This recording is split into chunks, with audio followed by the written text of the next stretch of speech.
we are, all ready to take you down to Pine Ridge for another visit with Lum and Abner, brought to you by the makers of Horlicks, the original malted milk.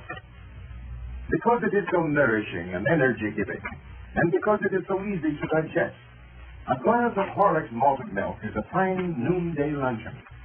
Delicious and refreshing, Horlicks at noon will keep you alert later. It won't leave you feeling drowsy as a heavy meal so often does. And here's another thing about the Horlicks luncheon. It doesn't have the excess of calories that a heavy meal has. That's why it's such a fine weight control lunch for overweight people. You can make a glass full of Horlicks quickly and easily, either at home or at your work. Mixed with water alone, Horlicks is an easily digested, energy-giving drink. Use sufficient of the powder and mix well to bring out the delicious flavor and aroma. You needn't add any flavoring or any raw milk unless you desire it. Try the Horlicks luncheon tomorrow noon. You can get Horlicks, you know, in either natural or chocolate flavor. And now, let's get ready for Lum and Abner. Well, the Pine Ridge Oil Company is no more. Lum and Abner and Grandpappy Spears sold their holdings to the Southwest Oil Company for $3,000 cash and a royalty of 10 cents per barrel on all the oil produced on the property. Well, after the deal was completed, they found that they had been the victims of another of Squire's Skimp's schemes, as the Squire himself is the president of the Southwest Oil Company. And the Mr. Carter, with whom they were dealing, was only one of his henchmen. Well, as we look in on Pine Ridge today, Squire Skimp has already taken full charge of the oil business. And so we find Lum and Abner over at Lum's house explaining the transaction to their old friend, Dick Huddleston. No, I don't believe there's any way for you to make him trade back. You've already delivered the deed to him. Yeah, but we gave him the deed before we found out Squire was the president of the company. Yeah, we thought the Southwest Oil Company was the outfit in Tulsa, Oklahoma. You know, that telegram we got saying for us not to sell our property till that representative got here, that was from Tulsa. Oh, yeah, it's Senator Carter that come down here and made the deal with us. He's from Tulsa. Yeah, it is. Squire just hired him to come out here and make the deal because he knows we wouldn't sell it to him. Yeah, well, I wouldn't worry about it, fellas. Doesn't make any difference who owns it. You got the $3,000 that he paid you in cash, and if you get your 10 cents a barrel royalty, well, you make just as much out of it this way as you would if you sold it to anybody else. Yeah, if we get the royalty. That's what I'm scared of with Squire Skimp handling. I wouldn't trust that fella no further than I can go to find. And we'll just have to sit over there by the oil well, and every time they haul a barrel of oil off the place, just put it down on a little book. Yeah, we can keep up with it that way, all right. Well, the thing to do is just have an auditor go in there once a month. Yeah, I could do that. Huh? Have a who go in there once a month? An auditor? What's that? What's that? Ain't you never rode on a train, Abner? You don't mean to say you're going to run a train in there once a month? Oh, Abner, an auditor. Only way you're going to run him in there. Yeah, a fellow goes in there and audits the books once a month, Abner. Yeah, a fellow goes in there and audits the books once a month, Abner. Yeah. See that they're keeping things right. Yeah, see that they're keeping things right. Tell them they ought to do this and they ought to do that. An auditor. That's a good idea. I'm glad I thought of that. He's better than having to sit over and count every barrel if they call on. I've been wondering how I could vacate myself and sit over there and count them barrels at the same time. Well, now, if you just want to lay around and rest, why, you could get yourself a hammock and just sort of lay over there and rest and count barrels too, huh? Yeah, and I'd about to get to count them barrels and count myself right off to sleep. Like counting sheep. And it's starting to have 400 or 500 barrels slip by me before I know it. Yeah, well, of course, you could hire somebody to keep you awake. Well, me, if I was going to hire somebody to keep me awake, might as well have them count the barrels. Why, sure, that's the thing to do. Yeah, just let them count the barrels, and then you can lay down in the hammock and sleep all day. Vacate yourself. Yeah, it'd be a fine vacation. It'd be a lot of fun. Lay out in a hammock all day by a oil well right here in the dead of winter and try to sleep. Well, of course, everybody to their own notion. I know I wouldn't enjoy it, but if you want to do it, well, it ain't no business of mine. But I'll tell you now, Lum, I'd be awful careful about who you get to count them barrels.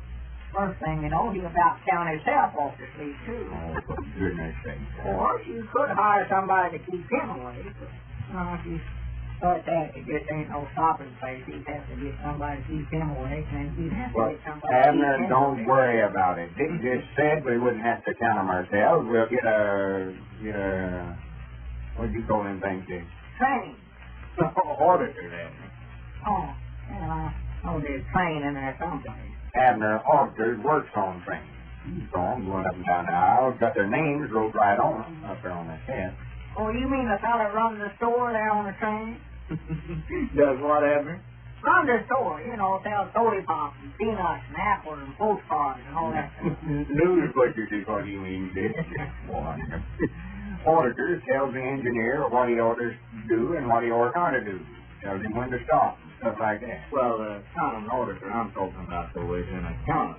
Expert accountant, bookkeeper. Oh, yeah. Well, which? Which what? Which one of them are we going to get? I believe we better have the bookkeeper, Dick. That way I can help him. Well, it'll cost you a little something, but it'll be money well spent, especially with Squire Skimp in there. They drill some more wells over there, like you say. Well, you fellas have a nice income off that property. Oh, yeah. Me and Abner and Grandpap is dependent for the rest of our lives. Yeah. I'd have just brother to been somebody else besides Squire Skimp who we're going to have to deal with. That is, if I had my brother. Oh, well, if you keep a close watch on him, Lum, it'll turn out all right. I wouldn't worry about it. Yeah, what makes me so blame mad, let him put it over on us that way.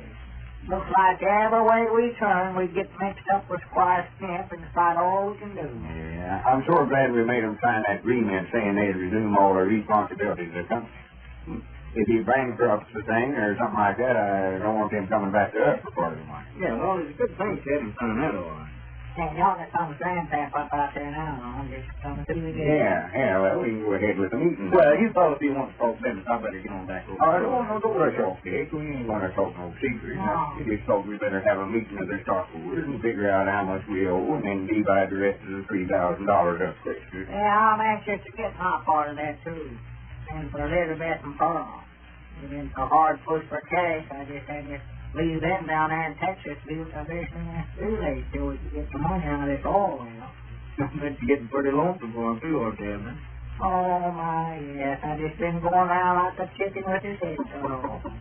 Well, you fellas now don't have a lot of time to loaf now. You sold your oil well and everything. Why, come down there in the store and see me. Come in, Grandpa. Yeah, hurry, man. Hurry. Hello, Grandpa. Yeah, how you, Richard? Well, all right, fine. Lum and Abner just tell me about the deal he made. Yeah, pretty good trade Lum made, I think. Yeah, sure was. Well, I'll see you another later. Then. Yeah. Oh. Sit down, Grandpa. Yeah. Get out of there. Yeah, let Grandpa out of the chair there, Geraldine. You better get on back there and keep them kittens of yours. And you get wrong from her yet.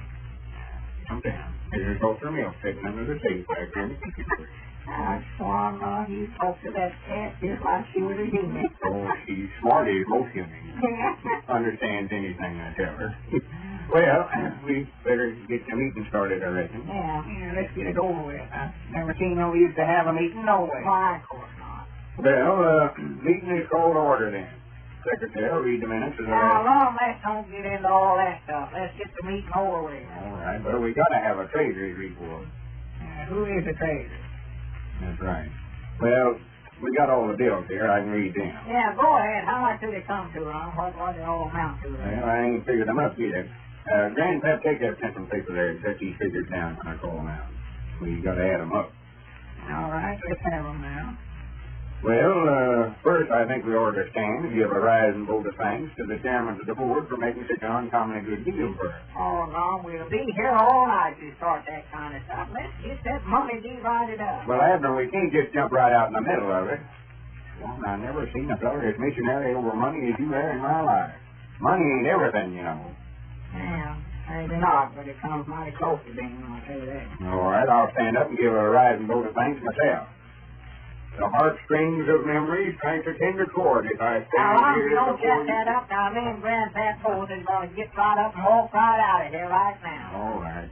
You don't want things run the way they ought to be. We'll just eliminate that part of it. Well, let's get started. Here's the figures, Grandpa. You put them down. We stole days here over nothing. Lumber for building the office and the derrick on the oil well, $373. And while I'm on my feet, I might mention that I happen to know that the chairman of the board talked Walter Bates down $5 on that bill. And talking about it, never know it. It don't sound like it's been cut down none. Quit interrupting, Abner. Yeah, let Lum get done. Go ahead. Caleb we hunt for drilling the well, $50. Yeah, that's right. And he's worked every day since then. In fact, he's worked night and day. His time runs to $96. Uh-huh. And Cedric's time amounts to $34. Too much for that. Now, here's a bill for all the barrels that we brought in as the county fee. Yeah, put the oil in. That's hardware company. 456 barrels at $3.70 a piece. Comes to $1,687.20. Well, they land say. Well, Abner, we had to have them. I don't care. It's too much money. Furniture for the new office, $265. That's all for you, too. I ain't gonna take that back as we're sold out, but Squire claims it went with the deal. Why, of course he would. Yeah, depend on him. Now, here's a bill from Dick Huddleston for $40. That's for $40? That's for that wire to fence off the ground over there, keep folks away from the well. Oh, yeah, that's money. And here's a Caleb turned in a statement of the labor charges over there for the crew. And he said they're getting impatient wanting their money, too. That's right. The whole thing amounts to $492.80. Yeah. So, add that up, Grandpap. I think that covers everything. We can all three go into the bank tomorrow and cash this check and pay off these bills and then divide what's left up 3 ways. Yeah, that's the thing to do. And then I can go right straight to the post office and send Liz about the money order and get one far back home. And then that totals $3,030. Wait a minute. Let me look at that. According to that, we owe $10 each. On dollar must be some mistake about that. Well, so far, it looks like everybody in Pine Ridge has benefited by the discovery of that oil well except the members of the Pine Ridge Oil Company. Mr. and Mrs. Baldwin have spent the evening visiting friends. They're on their way home now. Let's listen to them as they walk along talking. Did you have a nice time, Tom? Oh, fine. The fishes are lots of fun, aren't they? You bet, Mr. Fisher, especially. Oh, Bert's kind of a bore, always talking about himself. Uh-huh. Seems to me you were doing a bit of that yourself tonight. Who, me? I didn't have a chance. Every time I started, Bert interrupted me. I think Bert's very interesting, much more so than Monster Fisher. Bert, interesting? That's funny. Well, I had a nice time anyway. Well, I didn't say I didn't have a nice time. I just said that I get kind of tired listening to Bert. You know, Mr. Fisher's certainly a real hostess. Wasn't that Horlicks delicious? The best malted milk I've ever tasted. You're not going to get Martha upset after that, are you? Well, why not? She mixed up that batch of Horlicks, didn't she? Horlicks is always delicious, no matter who mixes it. I could do every bit as well as Monster Fisher. Oh, so that's it, huh? You women certainly are a jealous lot. Nonsense. But I don't want to see Monster Fisher get credit for something that the makers of Horlicks are responsible for. Well, I'm willing to be convinced, but you'll have to prove it to me, though. I'll tell you what you do. Have a big glass of Horlicks waiting for me when I get home from the office tomorrow, and I'll let you know if it's as good as that we had at Fisher's tonight. Now, listen, get a big package of Horlicks, and we'll always have it on hand to serve the folks that we're entertaining. You know, everybody likes Horlicks, and that's a mighty fine late evening drink, because it won't keep you awake later, as so many beverages do. And there's a mighty good point, folks. One reason why Horlicks is such a wonderful drink to serve in the evening. Far from keeping you awake later, Horlicks before going to bed relaxes and soothes, helps you to fall asleep easily and quickly. And Horlicks is such a delicious, refreshing drink. As Tom Baldwin said, everybody loves Horlicks malted milk. You can get Horlicks, you know, in either natural or chocolate flavor. This is Carlton Bricker, speaking for Lum and Abner and Horlicks, who bid you all good night and good health.